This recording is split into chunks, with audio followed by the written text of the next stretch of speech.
کاروبار سیکھ ہمارے ساتھ. کل 2 بندے آئے میرے پاس, 2 نوجوان لونڈے. ان کو میں نے کوئی کاروبار بتایا. ہر مہینے آپ 6 لاکھ روپے کما سکتے ہیں. آپ بھی اسی طریقے سے کما سکتے ہیں. اپنا تجربہ شیئر کیا کہ میں نے بڑے بڑے غریبوں کو کروڑ پتی ہوتے ہوئے اس کاروبار میں دیکھا ہے. ہمارے نبی صلی اللہ علیہ وسلم نے کیا فرمایا؟ ایک صحابی آئے, دیکھو یہ ہے بزنس. ایک صحابی آئے بھیک مانگنے کے لیے. آپ نے فرمایا کہ تمہارے پاس کاروبار کے لیے کچھ بھی نہیں ہے. کچھ بھی نہیں تھا ان کے پاس. یہ جو میں نے اس بندے 2 لونڈے لپاڑوں کو مشورہ دیا, یہ اسی حدیث سے اخذ ہے. تو آپ نے فرمایا, نبی صلی اللہ علیہ وسلم نے, جو کچھ گھر میں ہے لے آؤ. آپ نے یہ تھوڑی فرمایا کہ ایسا کرو, بزنس کے لیے انویسٹمنٹ چاہیے, انویسٹمنٹ کے لیے پیسہ چاہیے, پیسے کے لیے وسیم بھائی چاہیے جو تمہیں ادھار دے دیں. یار کیا ہو گیا بھائی, اتنی اہم بات کر رہا ہوں آپ سے. کل 2 بندے آئے میرے پاس, 2 نوجوان لونڈے, کراچی کے, شکل سے بھی کراچی کے پورے لونڈے کراچی کا جو لونڈا ہوگا نا, جو پورا ہوگا کراچی کا, وہ شکل سے فوراً پتہ چل جائے گا کہاں کا ہے. اس میں کہیں بھی پنجاب یا KPK کا ذرا سی بھی اس کو ہوا نہیں لگی ہے. ایسے میں تو کراچی کا ہی ہوں نا, مجھے فوراً پتہ چل جاتا ہے یہ پیور کراچی کا لونڈا ہے. باریک سا ہوگا, منہ میں گٹکے کی ایک اسمیل آ رہی ہوگی. یہ کچھ علامتیں بتا رہا ہوں, ٹھیک ہے نا. باریک, باتیں ایسی ہوں گی او ہو جیسے اس سے بڑا بدماش دنیا میں پیدا نہیں ہوا. اور ہوگا کیا, باریک. کہاں سے آ رہے ہیں, کدھر کو جا رہے ہیں, یہ اسٹائل ہوگا بات کرنے کا. اردو کی ایسی کی تیسی کی ہوئی ہوگی اس نے. خیر ابھی میں زیادہ فضائل نہیں بتاتا. میں کراچی وقت کے ہمارے اپنے لوگ ناراض ہو جائیں گے, بولیں گے وہ صاحب کیا کر رہے ہو آپ. جو خاص کراچی کے علاقے ہیں نا ان کی بات کر رہا ہوں. آپ تھوڑا اوپر کے علاقوں میں جاؤ تو پھر تھوڑا سا ڈیزائن چینج ہوتا ہے. لیکن جو خاص اسپیسیفک کراچی کے اصل علاقے ہیں, میں نام نہیں لوں گا. 2 لونڈے آئے نا, کرپٹو کرنسی کے بزنس, دماغ کیا چل رہا ہے. میں نے کہا تمہارے پاس ہے کیا؟ کہہ رہے یہ جائز ہے ناجائز. میں نے کہا جائز ناجائز تو بعد میں, تمہارے پاس کرپٹو کرنسی میں خریدنے کے لیے ہے کیا؟ انہوں نے جو رقم بتائی نا, میں نے کہا اس میں 4-6 گٹکے آ سکتے ہیں. میں کرپٹو کرنسی تو ایک جوئے کی طرح ہے. ادھر سے اٹھا کے کروڑ پتی بنا دیا, ادھر سے جن کو گرایا ہے ان پٹخے ہوئے لوگوں کو بھی تو دیکھو, جن کو روڈ پہ لے آئی ہے. کہہ رہے پھر ہم کیا کریں. مجھے پتا تھا یہ کراچی میں پڑھائی کے علاوہ سب کچھ کر سکتے ہیں. یہ پڑھائی, کیونکہ بہت ہائی لیول کے اسکولوں میں جانے کے لیے ان کے پاس فیسیں نہیں ہیں. گورنمنٹ کے اسکولوں میں ہم مشورہ دیں گے تو ہمیں پتا ہے حشر کیا ہو جائے گا. ابھی صرف گٹکے پہ ہیں, وہاں کس پہ آ جائیں گے, سٹے پہ آ جائیں گے. اب ان کے پاس پڑھائی کا آپشن بولو نہیں ہے. کرپٹو کرنسی اور ٹوپی ڈرامہ. میں نے کہا بھائی مرے گا تو, ابھی تم لوگ ینگ لڑکے ہو, بالکل تمہیں برباد, ہمارا پیسہ برباد ہو جائے گا سارا. کہنے پھر کیا کریں. میں نے کہا بھائی اب تم یہ کرو. ان کو میں نے کوئی کاروبار بتایا, آپ کو نہیں بتاؤں گا میں, کیونکہ میں کوئی موٹیویشنل اسپیکر نہیں ہوں کہ لوگوں کو یہ بتاؤں کہ ہر مہینے آپ 6 لاکھ روپے کما سکتے ہیں. دیکھا نا آپ نے, YouTube پہ آ رہا ہوتا ہے ہر مہینے آپ 6 لاکھ. اصل میں اس طریقے سے وہ ہر مہینے 6 لاکھ روپے کما رہا ہے. آپ بھی اسی طریقے سے کما سکتے ہیں کہ لوگوں کو بتائیے, ایک YouTube پہ اچھا سا عنوان لگائیے, آپ ہر مہینے 1 کروڑ روپے کمائیے. تو آپ کی جو چینل ہے اس کے اتنے ویورز آئیں گے. مونیٹائز کیا ہوا ہے آپ نے YouTube کا چینل, اتنے ویورز آئیں گے. YouTube جو ہے ویورشپ پہ آپ کو پیسے دیتا ہے. تو وہ کمائے نہ کمائے, آپ بولو کما لیں. تو میں نے ان سے کہا یہ جو ہر مہینے 1 لاکھ کمانا, 1.5 لاکھ کمانا, یہ کھوپڑی شریف سے نکال دو. یہی سارے فسادات کی جڑ ہے. اس سے انسان جاتا ہے ڈپریشن اور ٹینشن میں. کام کی بات ہے, سن لیں آپ لوگ بھی. میں نے کہا جتنے پیسے آپ کے پاس ہیں نا, جن میں تھوڑے سے گٹکے آتے ہیں, اس کو گٹکے میں ضائع نہ کرنا. تو ان کو ایک میں نے چھوٹا سا مشورہ دیا, آپ عمل نہ کریں. دیکھو ہر مشورہ ہر ایک کے لیے نہیں ہوتا, ایسا نہ ہو برباد کر دو پیسہ اپنا. میں نے کہا یار تم کچھ بھی, تم تو اس سے پراپرٹی بھی نہیں لے سکتے, اور آج کل تو ویسی بھی کراچی میں پراپرٹیاں بہت گری ہوئی ہیں. میں نے کہا تم سیدھا نا ماہرین اتوار بازار جاؤ جہاں پرندے بک رہے ہوتے ہیں. اور میں نے کہا یہ دماغ میں نہ رکھنا میں نے ہر مہینے 1 لاکھ کمانا ہے, میں نے ہر مہینے 2 لاکھ کمانا ہے, میں نے ہر مہینے 4 لاکھ. اس سے سوائے ڈپریشن کے کچھ بھی حاصل نہیں ہوگا. آپ یہ بولو میں نے اتنا کمانا ہے جس سے میری بنیادی ضرورت پوری ہو جائے. پھر اللہ رزق کے دروازے کھولے گا تو ایسا کھولے گا کیا بہت کچھ دے گا آپ. اور ابھی سے کھوپڑی بنا لی نا یہ میرا ہدف ہے, تو بھائی یہ اللہ یبسط الرزق لمن یشاء ویقدر, جس کے لیے چاہتا ہوں رزق کے دروازے کھولتا ہوں, جس کے لیے چاہتا ہوں رزق کے دروازے بند کر دیتا ہوں. یہ تمہاری سوچ پہ نہیں ملے گا کہ میں ہر مہینے 6 لاکھ چاہتا ہوں تو 6 لاکھ مل جائیں. ایسا نہیں ہونے, ڈپریشن ملے گی اور کچھ نہیں ملے گا. میں نے کہا آپ کے پاس جو اسباب اور وسائل ہیں آپ اس میں اسٹرگل کرو. تو میں نے کہا میں آپ کو بتاتا ہوں, ایک مشورہ دیتا ہوں, اور پہلے آپ کو بتا دوں آپ نے اس مشورے پہ عمل نہیں کرنا ورنہ کوئی مرے گا تو مجھے پکڑے گا. میں نے کہا اتوار بازار جاؤ, پرندوں کی مارکیٹ دیکھو کون سا پرندے کا نام کیا ہے اور کون سا پرندہ کس قیمت پہ, بولو نا, بک رہا ہے, اور کون سا بہت زیادہ بک رہا ہے جس میں لاس کا چانس نہیں. 1 مہینہ یہی کام کرو, جا کے بازار میں بیٹھ جاؤ بس, سمجھو. اس کے بعد میں نے کہا آپ کو مارکیٹ میں نا 1 مہینے میں اندازہ ہو جائے گا کہ یہ پیرٹس یا یہ برڈ ایسا برڈ ہے کہ اس کو خریدنے میں انویسٹمنٹ کم ہے اور پروفٹ تھوڑا ہے لیکن یقینی ہے. میں نے کہا وہ لا کے گھر میں ڈال دو, انڈے بچے پیدا ہوں گے, ان کو لے جا کے مارکیٹ میں, بولو نا, بیچ دو. سمجھتا ہے؟ تو میں نے کہا اپنا تجربہ شیئر کیا کہ میں نے بڑے بڑے غریبوں کو کروڑ پتی ہوتے ہوئے اس کاروبار میں دیکھا ہے.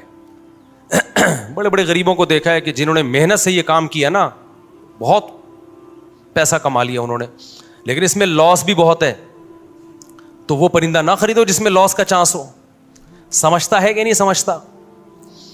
یہ جو پرندے آتے ہیں نا, یہ کیا نام ہے, چکس جو آتی ہیں, بلیک چک اور وائٹ چک آیا کرتی تھی ایک, یاد ہوگا, اس کے قیمتیں آسمانوں پہ پہنچی ہوئی تھی. میں نے نہیں خریدی تھی اس دور میں بھی, میں نے اپنے گھر میں پرندے لے کے ڈالے ہوئے تھے, برڈس, بزنس کی نیت سے. وہ سستے والے پرندے ڈالے ہوئے تھے, بہت زیادہ پیدا ہوتے تھے.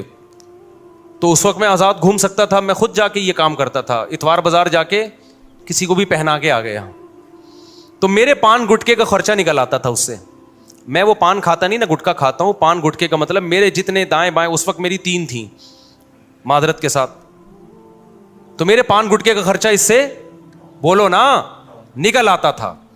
ہمارے دوست نے کیا, مفتی صاحب یہ کیا کر رہے ہو یار, یہ آپ سستے والے چکس لیے بھی آپ نے, بلیک چک اور وائٹ چک لو, اس سے یہ ہوگا کہ ایک جوڑا 5-6 ہزار کا بکے گا, اور جب 100 بیچیں گے تو 5,000 کو 100 سے آپ ضرب دیں تو دیکھو فلاں نے گاڑی خرید لی, فلاں نے. میں نے کہا بھائی یہ مصنوعی چیز ہے. تو انہوں نے کیا کیا, کئی لاکھ روپے کا سیٹ اپ ڈالا, بلیک چک اور وائٹ چک کے انڈے بچے دے دنا دن ایک دم گئے, اتنا پیسہ آنا شروع ہوا. اس کے بعد بلیک چک اور وائٹ چک کی قیمتیں دھڑام سے جب نیچے آئی ہیں تو وہ بھی دھڑام سے کنویں میں چلے گئے, نیچے بھی نہیں. سمجھ میں آ رہا ہے کہ نہیں آ رہا ہے؟ بات نہیں آ رہی میرا خیال ہے. تو یہ جو جب آپ دماغ بنا لیتے ہو نا کہ ہر مہینے منتھلی اتنا, اور پھر کچھ موٹیویشنل اسپیکر جو بے وقوف ترین ہیں وہ آپ کو الو بھی بنا رہے ہوتے ہیں, تو وہ آپ الو بن جاتے ہو. تو اللہ, رزق اللہ کے ہاتھ میں بھائی. آپ, حدیث میں آتا ہے نبی صلی اللہ علیہ وسلم نے فرمایا, نبی صلی اللہ علیہ وسلم کو جب 2 چیزوں میں سے اختیار دیا جاتا تھا نا, آپشن ہوتا تھا آپ کے پاس, ہمیشہ وہ آپشن اختیار کرتے جس میں نفع بے شک کم ہو لیکن نقصان کا اندیشہ نہ ہو, رسک نہ ہو اس میں. ہمارا نوجوان رسک لے کے پیسے نوٹ چھاپنے کی کوشش کرتا ہے. سمجھتے ہو کہ نہیں سمجھتے ہو؟ تو میں نے دیکھا ہے جو زیادہ کاروبار کی باتیں کرتے ہیں نا, وہ کاروبار کرتے نہیں ہیں, اور جو کرتے ہیں وہ باتیں نہیں کرتے, وہ مارکیٹ میں جا کے بیٹھ جاتے ہیں. میں نے ایسے ایسے لوگوں کو دیکھا ہے, تھوڑے تھوڑے پیسوں پہ انہوں نے بزنس کیا اور اللہ نے کروڑ پتی بنا دیا. اچھا, وہ 2 لونڈے آئے تھے کراچی کے, وہ یہ بھی پوچھ رہے تھے مجھ صاحب ہم بڑی انویسٹمنٹ کے لیے ادھار لینا چاہتے ہیں کسی سے, تو ہم چاہتے ہیں کہ ادھار. میں نے کہا یہ حماقت کبھی نہ کرنا, جتنے پیسے تمہاری جیب میں ہے اس سے شروع کرو, ادھار کبھی بھی, بولو, مت لو, ورنہ یہ ہوگا کہ ایک نئی ٹینشن کھڑی ہو جائے گی. اپنے پیسوں سے جو کام ہوتا ہے وہ محنت کے ساتھ ہوتا ہے, دوسروں کے پیسوں سے جو کام ہوتا ہے میرے بھائی اس میں فری پھوکٹ کے پیسے ملتے ہیں, اس میں کام نہیں ہوتا. جب اپنے پیسوں سے ہوگا نا کہ یہ میرے گٹکے کے پیسے تھے, آج میں گٹکا بچا کے نہیں کھا رہا, گٹکا تڑپ رہی ہے جان, وہ جب انویسٹ کرے گا تو 100 دفعہ سوچے گا, ایسا نہ ہو کہ کل یہ گٹکا بھی جائے, اس سے بھی جاؤں میں. ہمارے نبی صلی اللہ علیہ وسلم نے کیا فرمایا, ایک صحابی آئے, دیکھو یہ ہے بزنس, ایک صحابی آئے بھیک مانگنے کے لیے, آپ نے فرمایا کہ تمہارے پاس کاروبار کے لیے کچھ بھی نہیں ہے, کچھ بھی نہیں تھا ان کے پاس. یہ جو میں نے اس بندے 2 لونڈے لپاڑوں کو مشورہ دیا یہ اسی حدیث سے اخذ ہے. تو آپ نے فرمایا, نبی صلی اللہ علیہ وسلم نے, جو کچھ گھر میں ہے لے آؤ. آپ نے یہ تھوڑی فرمایا کہ ایسا کرو, بزنس کے لیے انویسٹمنٹ چاہیے, انویسٹمنٹ کے لیے پیسہ چاہیے, پیسے کے لیے وسیم بھائی چاہیے جو تمہیں ادھار دے دیں. یار کیا ہو گیا بھائی, اتنی اہم بات کر رہا ہوں آپ سے, یہ باتیں آپ کو بہت سے لوگ اور بھی بتا دیں گے. اکثر لوگ کہہ رہے ہیں یہ باتیں آپ کو میرے علاوہ کوئی نہیں بتائے گا, لیکن میں دیکھا ہے کہ جو یہ باتیں کر رہا ہوتا ہے نا وہ پھر بہت بڑی پھینک رہا ہوتا ہے. تو یہ باتیں آپ کو اور بھی لوگ بتا دیں گے جو میں بتا رہا ہوں. بعض ڈاکٹر کہہ رہے ہوتے ہیں نا یہ بات آپ کو کوئی نہیں بتائے گا میرے علاوہ. بعض مذہبی اسکالر کہہ رہے ہوتے ہیں میرے علاوہ یہ کوئی نہیں بتائے گا. میں کہتا ہوں میرے علاوہ اور بھی بہت سے لوگ آپ کو انشاءاللہ بتا دیں گے. تو ہمارے نبی کے پاس ایک صحابی آئے بھیک مانگنے کے لیے. آپ نے فرمایا گھر میں کچھ ہے تو لے آؤ. ان کا تو دماغ بھی نہیں ہوگا اس طرف. وہ ایک برتن تھا, پلیٹ کو جس ٹائپ کی چیز اٹھا کے لے آئے. اس سے بزنس کا آغاز ہو رہا ہے. اس سے کیا ہو رہا ہے بولو؟ بزنس. آپ نے یہ تو نہیں فرمایا کہ عثمان سے قرضہ لے لو, بڑے مالدار ہیں وہ. آپ نے یہ تو نہیں فرمایا کہ مغیرہ ابن شعبہ بڑے مالدار ہیں ان سے قرضہ لے لو. نہ, جو کاروبار شروع ہی قرضوں سے ہو رہا ہے اس میں کیا کرو گے آپ. آپ نے فرمایا کہ جو ہے گھر میں لے آؤ. وہ ایک برتن لے آئے. آپ نے صحابہ سے فرمایا کون اس کو خریدے گا؟ ایک صحابی نے کہا میں, 1 درہم میں. آپ نے فرمایا 1 درہم سے زیادہ میں کون لے گا؟ 1 درہم سے زیادہ میں. بتاؤ کیسا بزنس سکھا رہے ہیں بھائی. ہے بھائی, پیسے بھی نہیں ہے, درہم بھی نہیں ہے, صرف پلیٹ ہے. یہاں سے بزنس کا آغاز. اور ظاہر ہے اس برتن کی مارکیٹ ویلیو تھوڑی ملے گی, خریدا مہنگا ہوگا. اب بیچ کیسے رہے ہیں؟ سستا. آپ نے فرمایا کون 1 درہم سے زیادہ؟ ایک صحابی نے کہا میں 2 درہم میں خریدوں گا. کچھ بولی لگوائی, نیلام کیا. تو وہ بیچ کے ان کو 2 درہم پکڑائے اور فرمایا جاؤ کلہاڑی اور لکڑی لے کر آؤ. وہ صحابی گئے, دستہ خریدا کلہاڑی کا اور ایک لکڑی. آپ صلی اللہ علیہ وسلم نے اپنے دستے مبارک سے اس لکڑی کو کہاں لگایا؟ کلہاڑی میں. اور فرمایا جاؤ لکڑیاں کاٹو جنگل میں اور بیچو مدینہ میں آ کے. وہ گئے, لکڑیاں کاٹی اور مدینہ میں بیچے, تجارت کی اور 4 درہم کے مالک بن گئے. دوبارہ برتن بھی خرید لیا اور اضافی بچت کتنی ہو گئی؟ 2. نہیں آئی بات؟ یہ موٹیویشنل اسپیکر آپ کو یوٹیوب پہ نظر, یہ موٹیویشنل اسپیکنگ آپ کو یوٹیوب پہ نظر نہیں آئے گی. بات ہی 2 کروڑ 3 کروڑ سے شروع کرتے ہیں. ہر مہینے 1 لاکھ کمائیے, وہیں سے ڈپریشن میں جاتا ہے آدمی. کچھ نہیں کماؤ بھائی, ہر مہینے جتنا کما سکتے ہو کماؤ, جتنا اللہ دینا ہوگا اللہ دے دے گا. لیکن اللہ نے کہا جو محنت کرے گا رزق میں اور اللہ سے برکت مانگا کرو, پیسہ نہیں مانگا کرو. 1 کروڑ جو بے برکتی والا ہو اس میں انسان رو رہا ہوتا ہے, اور جو کینو مالٹے کی ٹھیلا جو وہ غریب لگا رہا تھا اس میں برکت ہے, تو اس مالٹے کے ٹھیلوں میں کیا ہوتا ہے؟ خوش ہوتا ہے وہ. تو یہ جو پیسہ کمانے کا طریقہ تمہیں سکھا رہے ہیں نا, یہ تمہیں ڈپریشن کا مریض بنا رہے ہیں میرے بھائی, ڈپریشن کا مریض بنا رہے ہیں. ان کے پاس جیسے وہ نجومی بیچ رہا ہوتا ہے نا, منجن نجومیوں کو دیکھا ہے نا بیٹھے ہوتے ہیں, وہ تمہیں الو کیوں بنا رہا ہے؟ اس کے پاس خود بیچارے کے پاس پیسہ نہیں ہے, وہ خود پیسہ نہیں کما سکتا, وہ تمہیں الو بنا کے. روحانی عامل دیکھ لو یار, جب نجومی کے بجائے روحانی عاملوں کی ہمارے پاس مثال ہے تو ہم کسی اور کی مثال. روحانی عامل تمہارے مسائل کیسے حل کرے گا؟ وہ تو خود دکان کھول کے اس لیے بیٹھا ہے کہ غربت کا ستایا ہوا, اس کے اپنے مسائل حل نہیں ہو رہے. اس نے کہا چلو روحانی ٹوپی ڈرامے شروع کرو اور نوٹ چھاپو. تو آپ کے پاس اگر پیسہ نہیں آ رہا, روحانی عامل سے تعویذ مت لو. آپ خود روحانی عامل بن کے لوگوں کو تعویذ دینا شروع کر دو, پیسہ بھاگے گا آپ کی طرف. سمجھتے ہو؟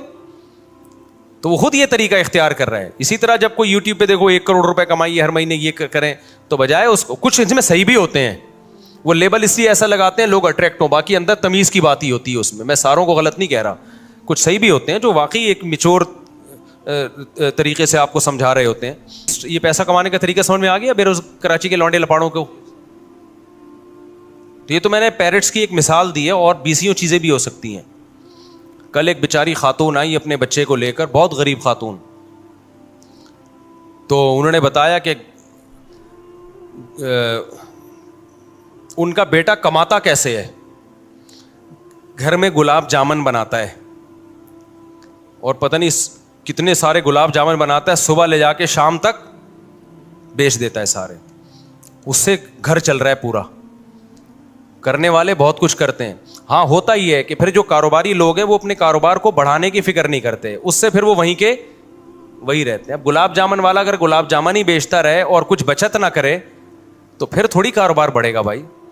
تو تھوڑی کھوپڑی استعمال کرے اور کہے کہ بھائی اس کو میں نے بڑھانا کیسے ہے. تو اس کے لیے آپ پھر یوٹیوب پہ سرچ کریں کہ بزنس کو پروموٹ کیسے کیا جاتا ہے, کیونکہ جو لوگ کھوپڑی استعمال کرتے ہیں پھر وہ کاروبار بڑھا دے. دیکھو مجھے یاد ہے ہم بچپن میں سنا کرتے تھے, ایک شخص گاؤں میں چینی بیچتا تھا, کھوپڑی استعمال کی تو ایک دن آیا اس نے شوگر مل بنا لی. کھوپڑی استعمال نہ کرتا, چینی بیچتا رہتا, آتے رہتے پیسے کھاتا رہتا, اڑاتا رہتا, تو آج وہ وہیں چینی ہی بیچ رہا ہوتا, اور تھوڑے دن میں نہیں بیچ رہا ہوتا, وہ لوگ کہیں اور سے لے لیتے.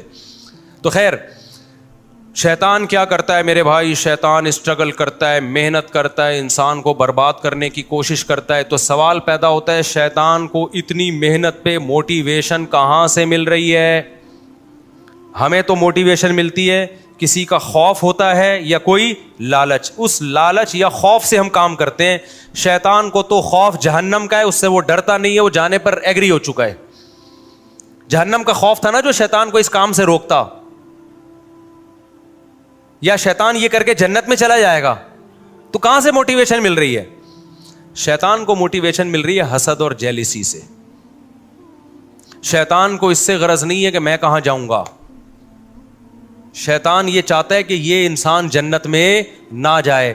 یہ میرے بعد میں دنیا میں آیا ہے, مٹی سے بنایا گیا ہے, اس کو مجھ سے زیادہ پروٹوکول کیوں مل رہا ہے؟ اس بیس پہ شیطان نے کہا میں جنت میں جاؤں نہ جاؤں, میں بھلے جہنم میں جاؤں, میں مروں گا لیکن اس کو بھی مرواؤں گا میں. پتا چلا کہ حسد, جیلسی اتنی خطرناک بیماری ہے کہ اگر آپ نے اس کا علاج نہ کیا تو اس سے پاورفل موٹیویشن, اس سے زیادہ پاورفل کوئی موٹیویشن ہو ہی نہیں سکتی. ایسے ایسے کام کرا دے گی آپ کو. اور یہ آج بھی ہے. آپ کو جب کسی سے, یہ مذہبی اسکالرز میں بھی ہوتی ہے, یہ ڈاکٹروں میں بھی ہوتی ہے, یہ مولاناؤں میں بھی ہوتی ہے, یہ مفتیوں میں بھی ہوتی ہے, یہ اماموں میں بھی ہوتی ہے, یہ غریبوں میں بھی ہوتی ہے, یہ مالداروں میں بھی ہوتی ہے, یہ ہر طبقے میں ہے. جیلسی, حسد کہ وہ مجھ سے آگے کیوں نکل گیا. سمجھتے ہو کہ نہیں سمجھتے؟ وہیں سے انسان مخالفت پہ ٹھان لیتا ہے. پھر حق اور باطل نہیں دیکھتا, بس یہ دیکھتا ہے سامنے والے کو نیچا کیسے گرانا ہے میں نے. سمجھتے ہو کہ نہیں سمجھتے؟ تو بھائی ہم دوسرے کے دل میں جو آپ کے خلاف حسد ہے وہ تو ختم, اس کے بھی کچھ ٹوٹکے ہیں, نسخے ہیں, وہ تو ختم بہت مشکل ہے. آپ کم از کم اپنے دل میں دوسرے کے لیے حسد نہ رکھو, ورنہ آپ کا نقصان ہے. شیطان نے ہم سے حسد کر کے ہمارا تو بیڑا غرق کیا, اپنا زیادہ کیا ہے.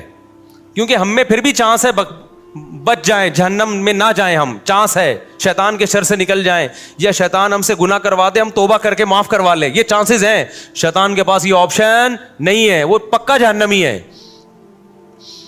تو حسد کرنے والا اپنا جتنا نقصان کرتا ہے وہ زیادہ ہے, دوسرے کا جو نقصان کرتا ہے وہ کم ہے.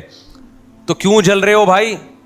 کسی کی ترقی دیکھ کے, آپ کا دوست فلاں آگے نکل گیا, اس نے زیادہ پیسے کمانا شروع کر دیے, وہ یہ ہو گیا وہ ہو گیا. مذہبی اسکالرز میں حسد کہ اس کے ویورز اتنے زیادہ ہو گئے, اس کے سبسکرائبر اتنے زیادہ ہو گئے, اس کے واچنگ ٹائم اتنا زیادہ ہو گیا. یہ مذہبی لوگوں میں چل رہا ہوتا ہے. تو فائدہ ہے نقصان ہے. تبھی تو ایک دوسرے مناظروں میں ہم نے دیکھا, یوٹیوب پہ مناظرے پڑے ہوئے ہیں, دوسرے کو نیچا دکھانے کے لیے ہر آدمی جھوٹ بول رہا ہوتا ہے. دوسرے کو نیچا دکھانے کے لیے کیا چل رہا ہوتا ہے؟ جھوٹ. خدا سے ڈر نہیں رہے ہوتے بھائی. دونوں ہر فریق میں ہے یہ. تو حسد ختم کرنا بہت زیادہ ضروری ہے. تو میں جو بیان لے کے چلا تھا نا وہ حسد پہ نہیں تھا, وہ جو بیان میں لے کے چلا تھا نا وہ کیا تھا یار, شروع میں جو میں نے آیتیں پڑھی تھی, بس میں 2 منٹ میں سمیٹتا ہوں اس کو. ہاں, میں اصل جو بیان لے کے چلا تھا نا وہ یہ لے کے چلا تھا کہ اسلام میں مکمل داخل ہو جاؤ. تو مکمل داخلے سے روکتا کون ہے؟ شیطان. جو میں اصل بیان لے کے چلا تھا وہ یہ تھا کہ اسلام میں مکمل داخل ہو جاؤ تو شیطان غیر مسلم کو اسلام لانے سے روکتا ہے. جو لوگ اسلام میں داخل ہو چکے ہیں ان کو آخری دم تک مکمل اسلام میں داخلے سے روکتا ہے. اور جو مکمل اسلام میں داخل ہو چکے ہیں ان کو شیطان کوشش کرتا ہے کہ ان کو ریورس کرے وہ کسی بھی طریقے سے. تو وہ شیطان کی کاروائیاں کس کس طریقے سے ہوتی ہیں اور آج کیسے کیسے شیطان کر رہا ہے کام, وہ میں انشاءاللہ پھر اگلے بیان میں آپ کے سامنے رپورٹ پیش کروں گا میں, اور آپ کو انشاءاللہ اس سے بہت فائدہ ہوگا. کہ پہلے تو شیطان غیر مسلم کو کوشش کرتا ہے اسلام میں داخل نہ، اس کے لیے شیطان کیا کیا طریقے استعمال کر رہا ہے، غیر مسلموں کو کیسے الو بنا رہا ہے وہ، پھر جو مسلمان ہو چکے ہیں ان کے ایمان پہ کہاں کہاں سے ڈاکے مارتا ہے، کیسے کیسے ان کو روکتا ہے، کیسے کیسے ورغلاتا ہے. پھر جس کے بارے میں شیطان کو یقین ہو گیا نا کہ یہ اسلام سے ہٹنے والا نہیں ہے، تو شیطان پتہ ہے کیا کرتا ہے، غیر اسلام کو اسلام بنا کے پیش کر دیتا ہے. جو چیز اسلام نہیں ہے اس کو کیا شو کرتا ہے، یہ اسلام ہے، لہذا اللہ کی محبت میں انسان اس سے چمٹتا ہے، اللہ کی محبت میں انسان اس سے. اب آپ بتاؤ سیالکوٹ کا جو حادثہ ہوا تھا کہ جن لوگوں نے اس کو قتل کر دیا اسٹیکر پھاڑنے پر ایک غیر مسلم کو، کیا یہ قتل اسلام میں حلال تھا؟ بولو نا. لیکن قتل کرنے والوں نے عشق مصطفیٰ کا لیبل لگا کے قتل کیا ہے. ویسے تو زیادہ تر یہ پلان ہوتا ہے، جو اسلام دشمن این جی اوز ہیں نا وہ پیسہ دے رہی ہوتی ہیں ملک میں تخریب. ابھی جیسے عیسائیوں کے چرچوں کو جلا دیا، تو یہ غیر ملکی ایجنسیاں بھی ہیں جو آپ کے ملک میں نا ان کو پتہ ہے یہ مذہبی جنونی قسم کے کچھ لوگ ہوتے ہیں، ان کو مذہب کے نام پہ کچھ بھی کروا لو، تو وہ ان کے لیڈروں کو پیسے دے رہے ہوتے ہیں کہ اچھا ہے آپ اپنے ماتحت لوگوں کو عشق مصطفیٰ کے نام پہ جذباتی بناؤ اور بولو کہ کوئی بھی کسی بھی وقت نبی کی یاد میں پھٹ جائے تو جنت میں جائے گا وہ. تو کچھ غیر مسلم عناصر بھی ہیں جو یعنی اسلام دشمن عناصر بھی یہ کام کر رہے ہوتے ہیں. ہو سکتا ہے وہ عیسائی کیوں نہ ہو، عام عیسائیوں کو نہیں پتہ ہوتا، ہو سکتا ہے وہ ہندو ہی کیوں نہ ہو، عام ہندوؤں کو نہیں پتہ ہوتا. تو دنیا میں پیسے کے ذریعے کچھ بھی کروایا جا سکتا ہے، لیکن ان کو سر پھیرے لوگ چاہیے ہوتے ہیں، ان کو پتہ ہوتا ہے. ایک انگریز نے بڑی پیاری بات کی ہے، اس نے کہا ہے کہ دیکھو جب بھی آپ دنیا میں ہر کام کے ماہر نہیں ہو، آپ دنیا میں ہر کام کے ماہر نہیں ہو، لیکن آپ پھر بھی دنیا میں ہر کام کر سکتے ہو. سوال پیدا ہوتا ہے بھائی جب میں دنیا میں ہر کام کا ماہر نہیں ہوں تو میں ہر کام کیسے کر سکتا ہوں؟ تو کہا کہ ہر کام کے ماہرین سے کروا لو. نہیں یہ بات سمجھ میں؟ بھائی دیکھو میرے پاس کوئی آتا ہے، مفتی صاحب میرے گردے میں درد ہے، میں آپ سے علاج کروانا چاہتا ہوں. اب مجھے پتا ہے میں گردوں کا علاج نہیں جانتا، لیکن میں پھر بھی کر سکتا ہوں. کیسے؟ میں کسی ڈاکٹر سے رابطہ کروں، ڈاکٹر کو بولوں کہ بھائی میں آپ کے پاس ایک بندہ بھیج رہا ہوں، آپ بولو کہ میں مفتی صاحب کا نمائندہ ہوں، مفتی صاحب نے میرے ذمہ لگایا اس کے گردے ٹھیک کرنا، اور ڈاکٹر صاحب فیس آپ کو میں دوں گا، اس سے نہیں لینا، ٹھیک ہے نا؟ اور اس سے میں کہوں بھائی 1 لاکھ روپے مجھے دے دے، میں تیرے گردے ٹھیک کروا دوں گا، تیرا کام ہو جائے گا. میں ٹھیک کروں یا میرا بندہ ٹھیک کرے، گردے تیرے ٹھیک ہو جائیں گے، 1 لاکھ روپے دے دے. 80,000 میں ڈاکٹر کو دوں، 20,000 میں تو ٹھیک کرا دیے کہ نہیں کرا دیے؟ اب میرے پاس لوگ آتے ہیں شادی کرا دو، میں تو نہیں کراتا، لیکن میں ان لوگوں کی نام لے ان کا نام لے دوں، رفیع بھائی کا، میں ان سے ان کی بات چلایا بھائی یہ کراتے ہی ہیں. ثواب کس کو مل رہا ہوتا ہے؟ نام ہمارا استعمال ہو رہا ہوتا ہے. اب میرے پاس کوئی بندہ آتا ہے کہ جی مجھے کوئی عمارت بنوانی ہے، میں کہتا ہوں وہ فلانا، لیکن میں پیسے نہیں لے رہا ہوتا ان چیزوں کے، میں اور آیا بھی نہ کریں ان کاموں کے لیے، میں تو ایک مثال دے رہا ہوں. تو اب مجھے ایک بات بتاؤ، وہ ایک انگریز نے ایک بات لکھی ہے کہ آپ دنیا کا ہر کام کر سکتے ہو. کیوں؟ آپ ہر کام کے ایکسپرٹ نہیں ہو، لیکن دنیا میں ہر کام کے ایکسپرٹ موجود ہیں، ان سے کروا سکتے ہو آپ. اب سوال پیدا تو ان سے ہم کیسے کروائیں؟ کچھ کام ایسے ہوتے ہیں جو آسان نہیں ہوتے. تو اس گورے کی بات ہے، دیکھو ہر شخص کو کچھ نہ کچھ چاہیے، آپ اس کی چاہت اس کو دے دو گے وہ آپ کا کام کر دے گا.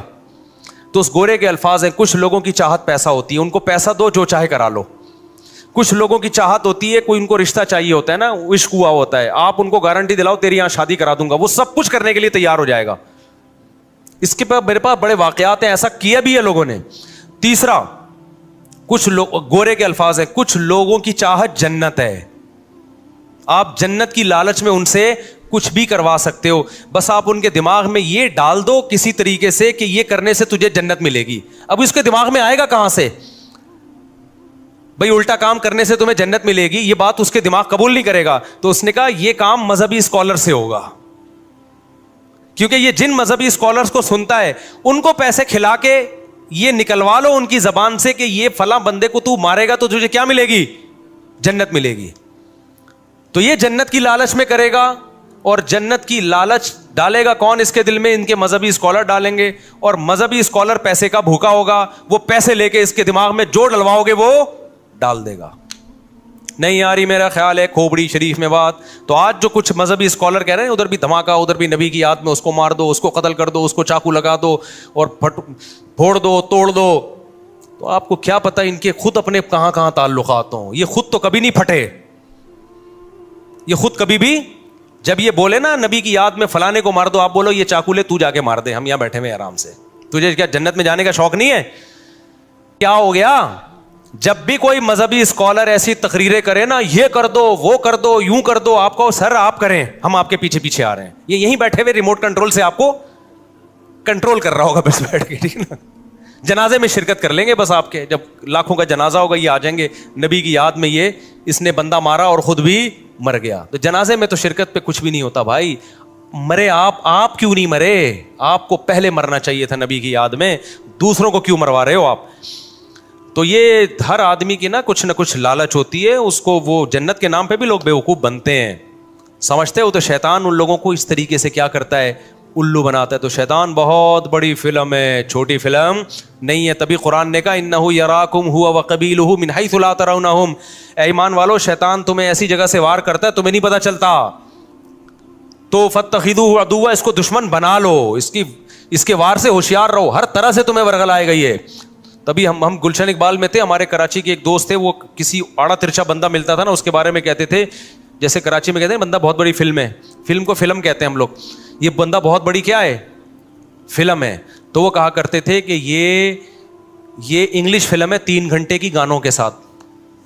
انگلش فلم 3 گھنٹے کی نہیں ہوتی اور گانے نہیں ہوتے نا, اس وقت کی رپورٹ یہی تھی, اب کا مجھے نہیں پتا. تو کہتے تھے کہ یہ چھوٹی فلم نہیں ہے, یہ 3 گھنٹے کی فلم ہے. بولو, تو کچھ ایسے بھی لوگ ہوتے ہیں.